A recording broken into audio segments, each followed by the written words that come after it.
Hello friends, welcome to my channel. இன்றைக்கி பசங்க பாலக்கீரை சப்பாத்தி தான் கேட்டிருந்தாங்க.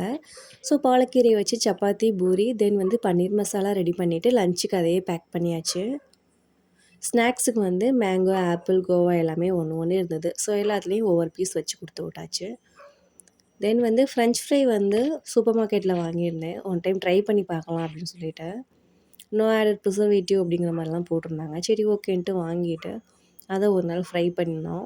பட் ரொம்ப சாஃப்டாக இருக்குது. நம்ம வந்து கொஞ்சம் ஹார்டாக ஹேண்டில் பண்ணாலும் எல்லாமே சின்ன சின்னமாக உடஞ்சிடுது. ஃப்ரைஸ் வந்து ரொம்பவே நல்லா வந்திருந்தது. வெளியில் வந்து நல்லா க்ரன்ச்சியாகவும் உள்ளே வந்து சாஃப்டாகவும் இருந்தது. கண்டிப்பாக இதை வந்து ஒரு வாட்டியாவது ட்ரை பண்ணலாம். அக்கேஷ்னலாக யூஸ் பண்ணலாம். ரொம்ப ஃப்ரீக்வெண்ட்டாக வாங்கணும்னு தேவையில்லை. காஸ்ட் வைஸ் இது வந்து ரொம்ப எக்ஸ்பென்சிவாக தான் இருக்குது. என்னோடய சேனலை இப்போ தான் ஃபர்ஸ்ட் டைம் பார்க்குறீங்கன்னா மறக்காமல் சப்ஸ்கிரைப் பண்ணிக்கோங்க. தேங்க்யூ.